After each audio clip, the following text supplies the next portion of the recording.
I am here with Joseph Cervantes with the PDF Commercial Group out of Fremont, California. Joseph, how are you doing today? I'm doing great, Brett. Thank you for having me. Absolutely. And for our listeners and viewers getting to know you for the first time, would you give us a little bit more about your story and your current focus? So my story is 20 years in real estate, mergers and acquisitions, business brokering, different developments here in the Silicon Valley and throughout Northern California. Our principal out of PDF is Paul Frank. He does a lot of dirt to disposition, a lot of companies that he's helped bring nationwide.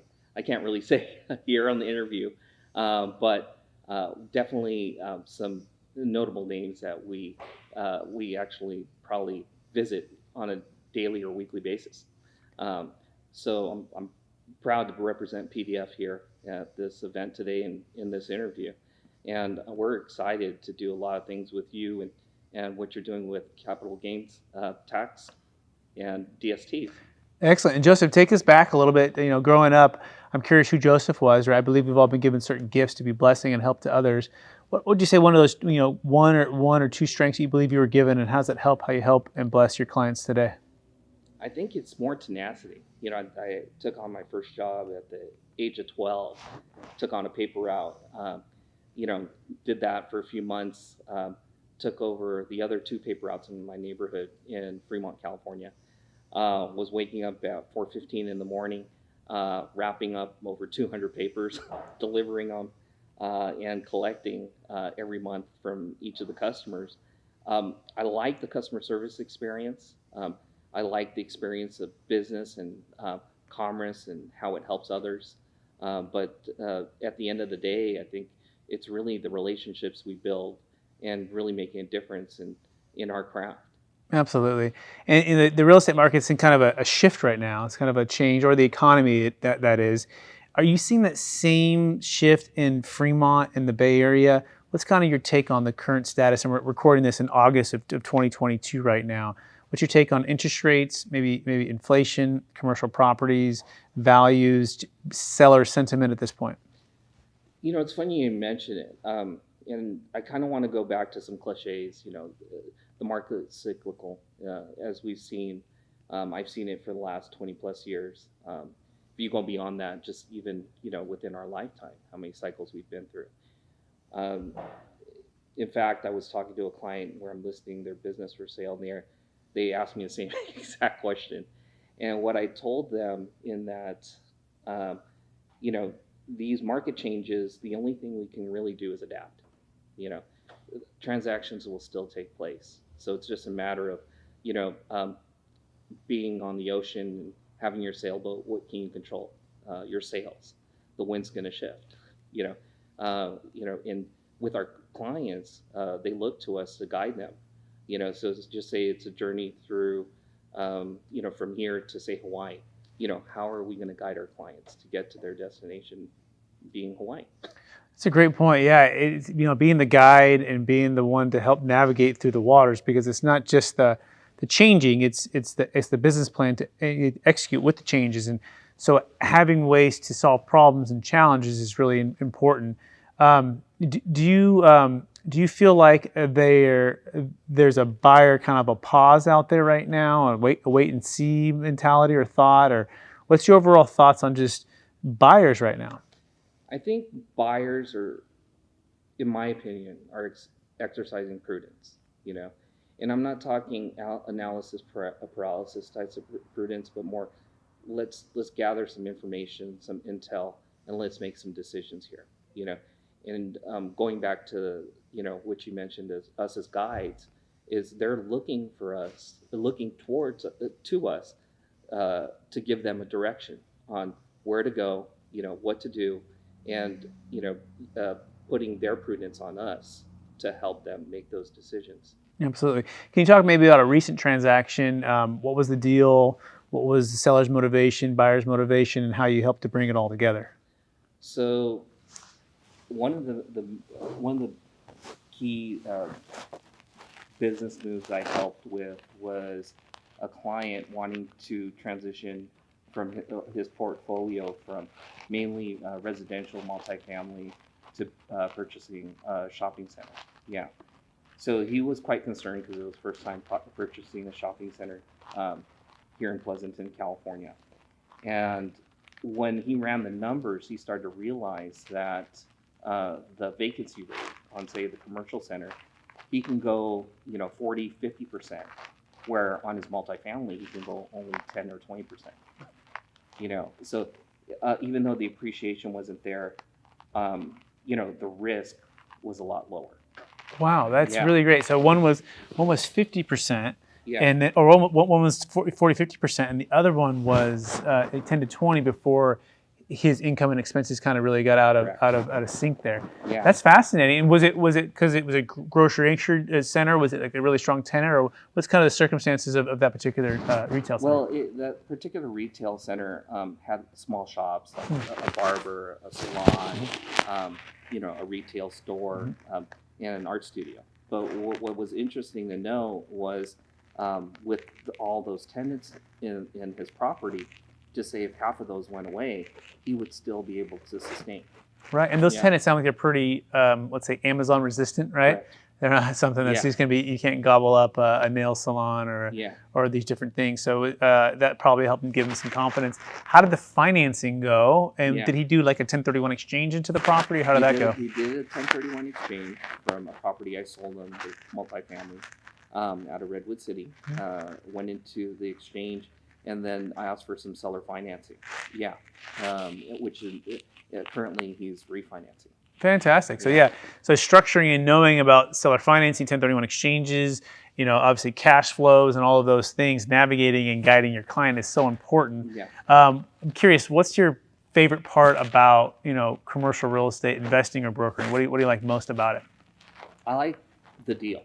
I like knowing that we can go into a deal and kind of be the subject matter experts.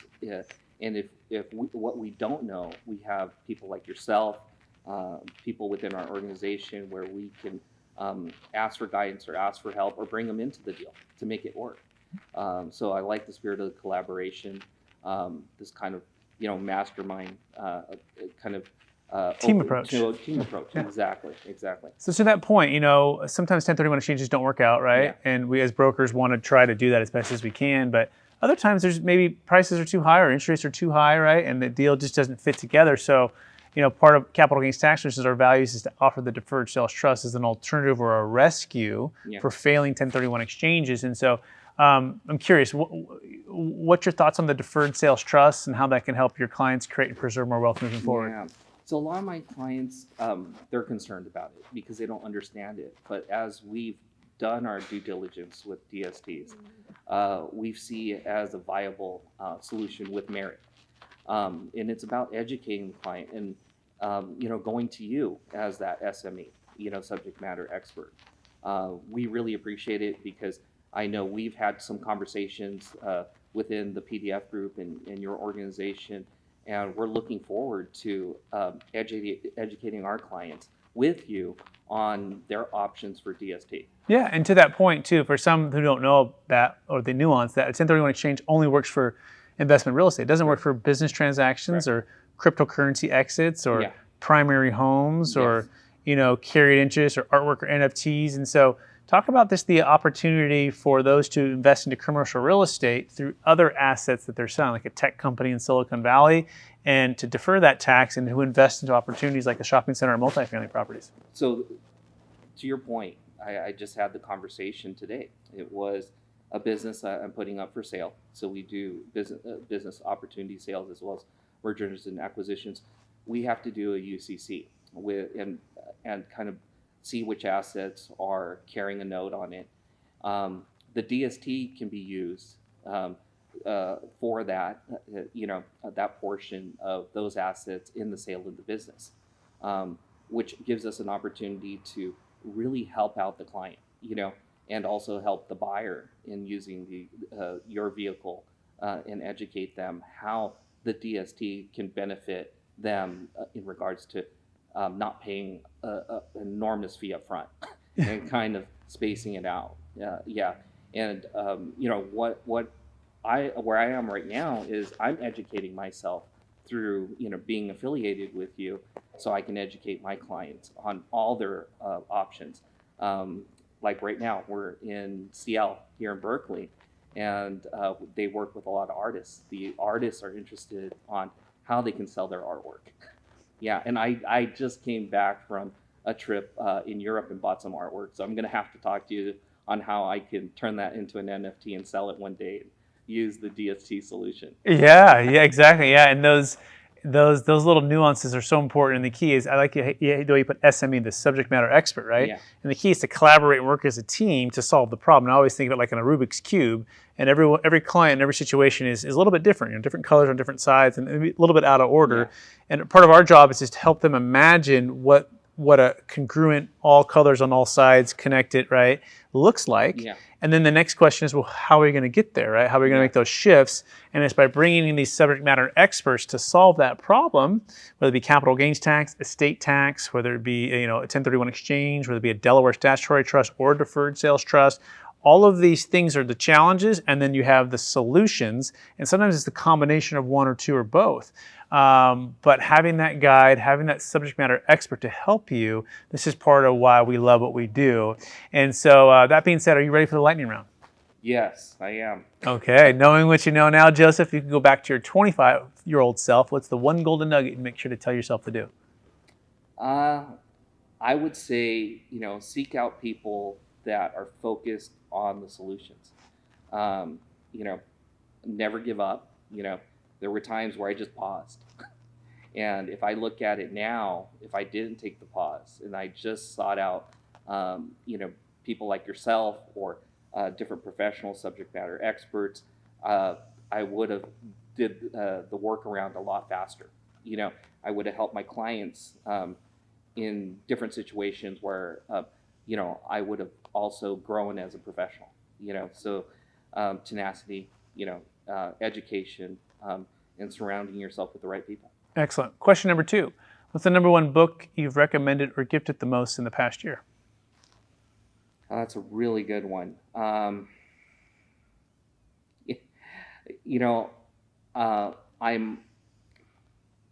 would have to say, it's one that I've been gifted, that I'm planning to gift myself, if that's okay with you. Sure. Yeah, it's the Christian marketplace. So I realize too is no matter where you stand in your life, principles do matter. What you stand for does matter. What I tell my clients is something that I would tell my own children.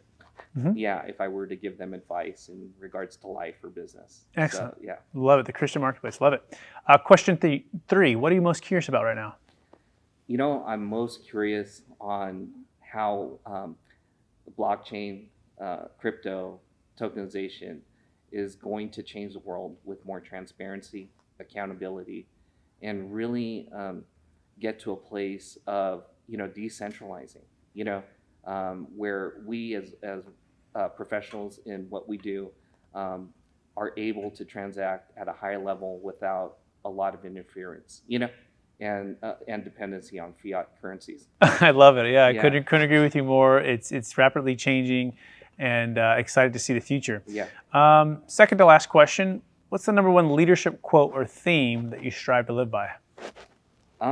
It's anonymous, so it's one I took on in high school. It was a quote I read somewhere, and it goes like this. Any spectator can criticize, but it takes skill and dedication to play the game. I love it. What was your favorite sport growing up, or what did you like to do? I loved football, and I loved watching basketball. And I loved being at a baseball game, hanging out, and just enjoying the crowd and the game. Okay, we got a couple quick words. Who's your favorite basketball team? Warriors. Who's your favorite basketball player? Steph Curry. Awesome, I love it. Favorite football team? 49ers. Yes, very good shape here. Favorite baseball team? Giants. The Giants. Okay, very good. And all right, so that kind of concludes it. We'll finish with this last question, Joseph, and then you can remind everyone where they can find you. So what's the one habit that you try to practice, right, to stay centered in your values? and to stay encouraged to charge forward to reach new heights? It's something I've taken on. Listening to Dean Graziosi and Tony Robbins is having transparency. And when the level of transparency is what I do with forward facing with you or our clients, I'm also practicing that when no one's looking. Mm-hmm. Yeah. So the integrity of in front of the camera, behind the camera, with clients, with family, all of it, just the integrity of transparency, no matter where you're at, you are who you are. Yes, Brett. Beautiful. Absolutely. Joseph, it's been more than a pleasure getting to know you a little bit more today, and I know our audience is going to appreciate it. And I want to encourage you to keep using your gifts of tenacity and also humility to be open-minded enough to connect and look at new ideas and new ways to solve problems to help your clients create and preserve more wealth. For our listeners or for the viewers, if they want to get in touch with you, what's the best place for them to find you? You can find me at brokersiliconvalley.com as well as pdf-usa.com. Excellent. Thanks so much for watching. And if you want to learn about the Deferred Sales Trust, you can go to capitalgainstaxsolutions.com.